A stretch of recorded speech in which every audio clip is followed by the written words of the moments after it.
আমি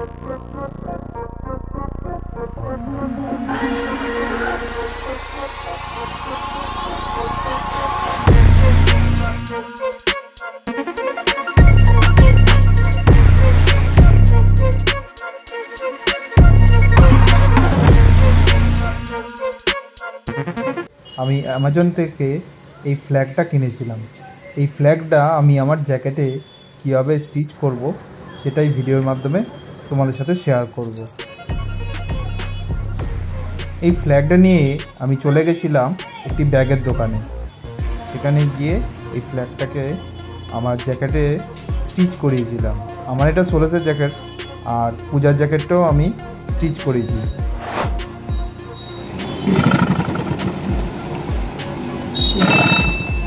স্টিচ করার পর লুকটা কেমন লাগছে বাড়ি গিয়ে তোমাদের সাথে সেটা শেয়ার করছি। তো বাড়ি চলে এসেছি। বাড়ি এসে তোমাদেরকে আমি জ্যাকেটটা দেখাই। ইন্ডিয়ান ফ্ল্যাগটা স্টিচ করার পর কেমন লাগছে তোমরা একটু দেখে জানাও। জাস্ট সেকেন্ড, দেখো তোমরা, এই দেখো আমার জ্যাকেটটা ইন্ডিয়ান ফ্ল্যাগটা স্টিচ করার পর ঠিক এরকম লাগছে। এবার আমি তোমাদেরকে পরে একবার দেখাই।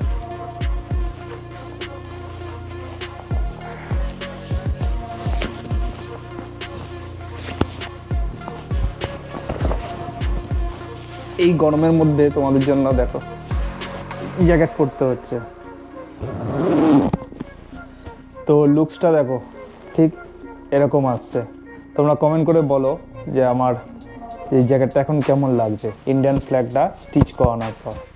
তো তোমরা যদি এরকম ইন্ডিয়ান ফ্ল্যাগ জ্যাকেটের মধ্যে স্টিচ করাতে চাও তো কি করবে, যে কোনো লোকাল টেলার্স হোক বা যে কোনো তোমার হচ্ছে ব্যাগের দোকান হোক, ওইখানে যাবে, গিয়ে ওদেরকে বলবে, তা ওরাই স্টিচ করে দেবে, হয়তো 50-100 টাকা নেবে। ঠিক আছে, আমার জ্যাকেটটাও আমি ফ্ল্যাগটাকে এখানে স্টিচ করিয়েছি, আর পূজার জ্যাকেটটাও আমি স্টিচ করেছি। পূজার জ্যাকেটটা রাইনক্সের জ্যাকেট, আর এটা হচ্ছে সোলেসের জ্যাকেট। তো রাইনক্সের জ্যাকেটেও স্টিচ করানোর পর কেমন লাগছে একবার তোমাদেরকে দেখাই। এই হচ্ছে রাইনক্সের লেডিস জ্যাকেট। এখানেও দেখো ফ্ল্যাগটাকে এখানে স্টিচ করেছি। অ্যাকচুয়ালি এই যে জ্যাকেটটা আছে না, এই যে ভেতরে পাটটায় এই অবধি তোমার হচ্ছে এখানে একটা চেন আছে। এই চেনটার জন্য এখানে সেলাই করা যাচ্ছিল না, তো এখানে একটা মানে ব্যবস্থা করেছি। কি করেছি বলতো, এই যে কাপড়টা রয়েছে, এই কাপড়টা শুধু অনলি এই কাপড়টার উপর দিয়ে এটাকে শুধু স্টিচ করিয়েছি। তারপরে দেখো জ্যাকেটের মধ্যে লুকসটা ঠিক এরকম লাগছে। তোমরা কমেন্ট করে জানাও যে আমাদের এই জ্যাকেটে ইন্ডিয়ান ফ্ল্যাগটা স্টিচ করার পর কেমন লাগছে। ঠিক আছে, তো ভিডিওটা কেমন লাগলো অবশ্যই কমেন্ট করে জানিও। ভালো লাগলে একটা লাইক করে দিও, আর যারা আমার চ্যানেলে নতুন ভিউয়ার্স তাদেরকে বলবো আমার কন্টেন্টগুলো যদি তোমাদের ভালো লাগে তাহলে তোমরা সাবস্ক্রাইব করে আমাদের পরিবারে জয়েন করে যেও। ঠিক আছে, চলো দেখা হচ্ছে পরবর্তী কোনো ভিডিওতে। ভালো থেকো সবাই।